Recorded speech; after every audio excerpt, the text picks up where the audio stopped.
When marketing is mentioned, majority relate with tools like billboards, teardrop banners, handbills, and the like.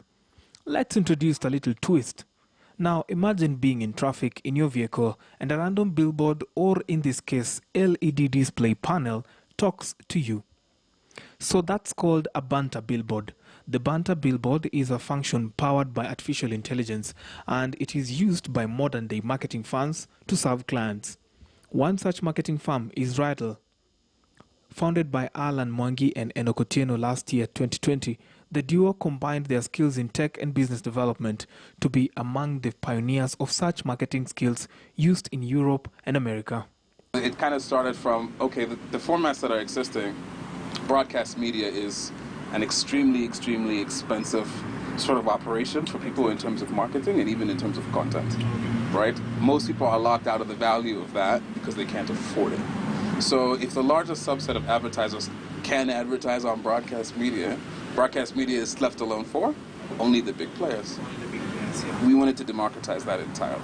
So how do they enable the artificial intelligence to work in Banter billboards? The platform itself is an AI-assisted platform whereby we get to identify vehicles on the road and actually be interactive with the clients or the potential clients who are looking at the screen at the roundabout.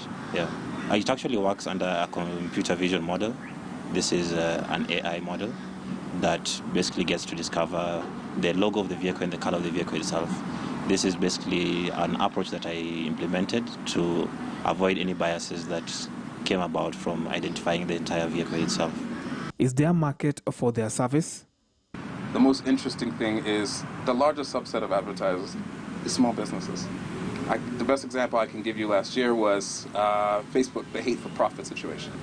A lot of big brands, I think there was over 150 of them that stopped their Facebook ad spend. The amount that affected Facebook was like this. Why would that be the issue? Because as much as they're big budgets that are coming from those guys, they make up 10-15% of the total ad spend globally that Facebook gets in terms of their advertisers. The other 80-90% comes from small businesses like ours. Then comes the cost element.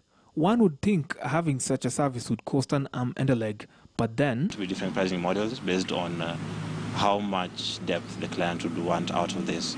If at all it gets to a point whereby there is a need for audience measurement performance, because the most troubling thing for many clients right now is determining how many people are looking at my billboard at a specific time, or how many people passed by the billboard and were able to actually face the billboard. Apart from just marketing, the artificial intelligence and machine learning can be applied in forensics and investigations, sensors, and so many other functions. The other function that can be used for is interactive out-of-home advertising, whereby a billboard is able to identify somebody by their gender, and based on how close they are to the billboard, it's able to display custom information to that potential client.